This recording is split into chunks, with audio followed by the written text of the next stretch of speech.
গাজীপুর থেকে আমাদের দেশের একজন স্বনামধন্য মৌলানা তাকে গুম করা হয়েছিল। উদ্দেশ্য ছিল বাংলাদেশ থেকে, বাংলাদেশের ভূখণ্ড থেকে তাকে ভারতে নিয়ে যাওয়া।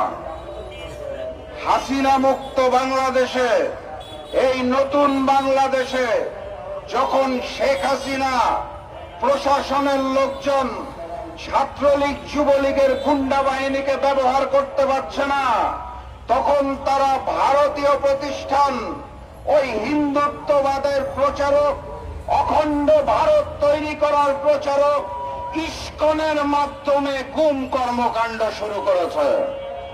সংগ্রামী সাথী এবং বন্ধুগণ, মৌলানা সাহেবের ভাগ্য ভালো ছিল, পঞ্চগড় সীমান্তে কড়াকড়ি নজরদারি ছিল, পাচার করতে পারে নাই। গাজীপুর থেকে গুম করে ইস্কনের সন্ত্রাসীরা পঞ্চগড় সীমান্তের হেলিপোর্টে তাকে রেখে যেতে, পালিয়ে যেতে বাধ্য হয়েছে। আমার গাজীপুরের মৌলানা ভাই এই দফায় রক্ষা পেয়েছে, কিন্তু বাস্তবতা বড় কঠিন, বাস্তবতা বড় নির্মম। ওই দিল্লিতে বসে ফ্যাসিস্ট শেখ হাসিনা, আওয়ামী লীগের নেতারা ভারতীয় রয়ের সহযোগিতায় বাংলাদেশে থেকে যাওয়া সন্ত্রাসী সংগঠন ছাত্রলীগ, যুবলীগ এবং 14 দল জাতীয় পার্টি তো ছিলই, নতুন করে তারা ইস্কনকে মাঠে নামাতে চায়, বাংলাদেশকে অশান্ত করতে চায়, বাংলাদেশে আবার রক্তের হোলি খেলা খেলতে চায়, তারা অগ্নি সন্ত্রাস করতে চায়। কথাবার্তা পরিষ্কার, এই নতুন বাংলাদেশে ওই নরেন্দ্র মোদীর হিন্দুত্ববাদ চলবে না, শেখ হাসিনার মুজিববাদ চলবে না। আগামীর বাংলাদেশ হবে ইসলামের বাংলাদেশ, আগামীর বাংলাদেশ হবে কোরআনের বাংলাদেশ। আমরা বাংলাদেশকে শান্তিপূর্ণ বাংলাদেশে পরিণত করব ইনশাআল্লাহ। সংগ্রামী সাথী এবং বন্ধুগণ, আপনারা এটাও দেখতে পেয়েছেন যে সাবেক সেনা কর্মকর্তাদের বিচার কার্য শুরু হয়েছে।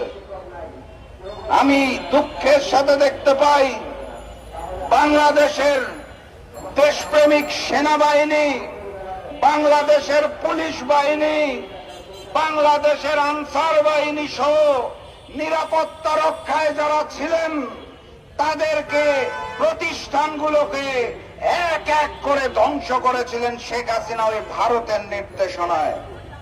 উদ্দেশ্য ছিল সহজ, বাংলাদেশকে তারা ভারতের করদ রাজ্য বানাতে চেয়েছিল। আপনারা দেখেছেন আর্মির সেনা কর্মকর্তাদের বিচার কার্যক্রম শুরু হয়েছে। আমার ডান পাশে এবং বিপরীতে আমি পোশাকধারী অনেক পুলিশ সদস্যদের দেখতে পাচ্ছি। আমি তাদের ধন্যবাদ জানাই যে তারা হাসিনা মুক্ত বাংলাদেশে এখন নতুন করে দায়িত্ব শুরু করেছে। কিন্তু এই প্রশাসন যখন বলে আইন সকলের জন্য সমান, তাহলে সেটা সকলের জন্য সমান হওয়া উচিত।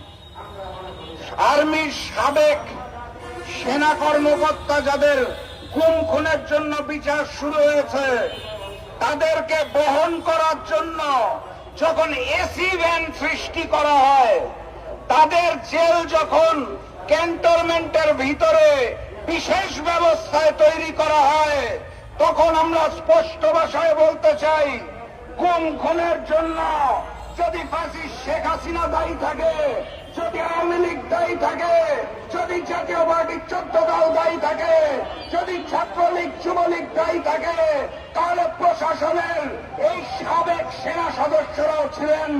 তারা কেন এই এসি গাড়িতে করে যাতায়াত করেন? তাদের জন্য ক্যান্টনমেন্টের ভিতরে কেন স্পেশাল সেল তৈরি করা হয়? আমার 2000 ভাই বোন যখন শহীদ হয়েছে, তার বিচার যখন চলছে, গুম খুনের বিচার যখন চলছে, সন্ত্রাসীদের জন্য স্পেশাল ব্যবস্থা আমরা মেনে নেব না। যখন একজন মানুষ গুম করে, যখন একজন মানুষ খুন করে, তার পরিচয় সে সাবেক সেনা কর্মকর্তা নয়, তার পরিচয় সাবেক পুলিশ অফিসার নয়, তার পরিচয় সে রাজনীতিবিদ নয়, তার একমাত্র পরিচয় সে সন্ত্রাসী, সে খুনি, এবং তাকেও সবার মতো করে ট্রিট করতে হবে। সেনা কর্মকর্তা থেকে সিগারি, আর এই রোদের মধ্যে দাঁড়িয়ে প্রতিবাদ করব আমরা, গুলি খাবো আমরা। এই বাংলাদেশ, এই বৈষম্য নিয়ে বাংলাদেশ থাকবে না বলেই জুলাইয়ের গণঅভ্যুত্থান হয়েছিল। নতুন সরকার এসে সেই বৈষম্য তো দূর করতে পারছে না। আমরা তো আইনের জায়গায় বৈষম্য দেখতে পাচ্ছি, আইনে তো লেভেল প্লেইং ফিল্ড দেখতে পাচ্ছি না।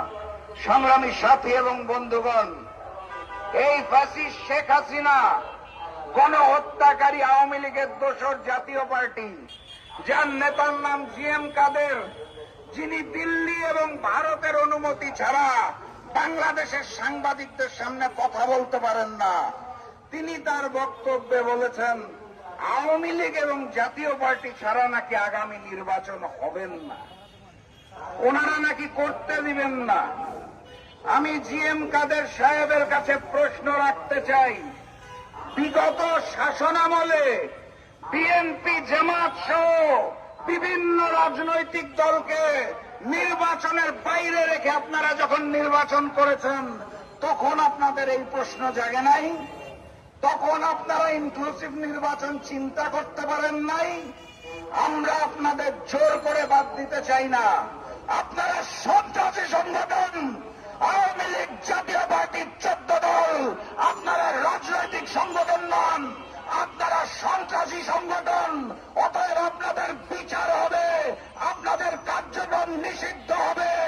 আগামী জাতীয় নির্বাচনে আওয়ামী লীগ, জাতীয় পার্টির 14 দলকে বাংলাদেশের মানুষ মেনে নেবে না।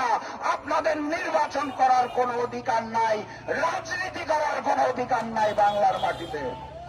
অত বড় বড় কথা বলবেন না, অতীতকে স্মরণ করুন। ওই যে বাংলার মানুষকে রাজাকার বানাতে যে শেখ হাসিনা দিল্লিতে পালিয়েছে, আপনারা নতুন নতুন বয়ান তৈরি করেন না, ভিসা পাসপোর্ট রেডি রাখেন। জিএম কাদের সাহেব কাকে কাকে হেলিকপ্টার প্লেনে তুলবেন সেই লিস্ট ঠিক করুন, কারণ আপনাদের কার্যক্রম বাংলার মাটি থেকে অগাস্ট মাসের 5 তারিখে চিরতরে নিষিদ্ধ ঘোষণা করা হয়েছে। সংগ্রামী সাথী এবং বন্ধুগণ, আমরা লেভেল প্লেইং ফিল্ড আইনে দেখতে পাচ্ছি না, কার্যক্রমে দেখতে পাচ্ছি না।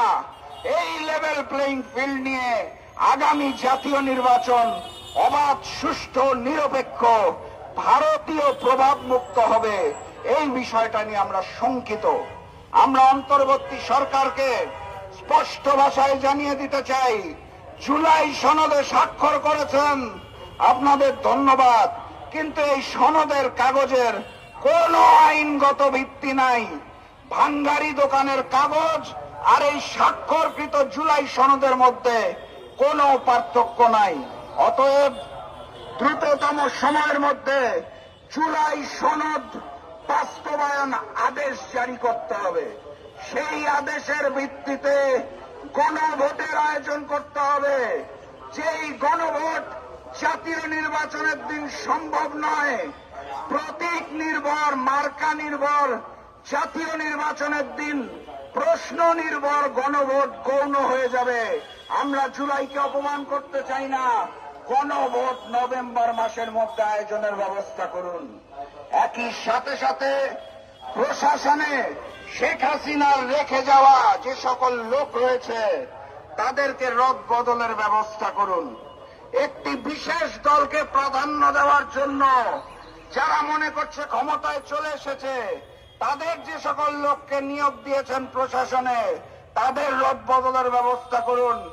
লেভেল প্লেইং ফিল্ড না হলে ওই আগের মতোই ভারত থেকে সিদ্ধান্ত হবে বাংলার মাটিতে জাতীয় নির্বাচনে হিন্দুস্তানের আধিপত্যবাদ, হিন্দুস্তানের আগ্রাসন চলবে না, আমরা আর মেনে নেব না ইনশাআল্লাহ। অতএব লেভেল প্লেইং ফিল্ড সৃষ্টি করে জাতীয় নির্বাচনের ব্যবস্থা করতে হবে। তার পূর্বে নভেম্বরে গণভোটের আয়োজন করতে হবে। আপনারা শুধু আমাদের ডাকবেন, আমরা আপনাদের সাথে বসে ঐক্যমত্য কমিশনে বৈঠক করব। 5 স্টার থেকে খাওয়া আসবে, নেতা কর্মীরা খাবে, জনগণের ভ্যাট ট্যাক্সের টাকায় 5 স্টারের খাওয়া বহু হয়েছে। এবার আসুন একটু প্রকৃত সংস্কারের কাজ করি। জুলাইকে সম্মান জানিয়ে লেভেল প্লেইং ফিল্ডের মাধ্যমে জুলাই সনদের আইনগত ভিত্তি দিয়ে তার ভিত্তিতে জাতীয় নির্বাচনের আয়োজন করে বাংলার জনগণকে জনগণের সরকার ফিরিয়ে দিতে হবে। সেই আশাবাদ ব্যক্ত করে আমি আজকের মতো সংক্ষিপ্ত বক্তব্য এখানেই শেষ করছি।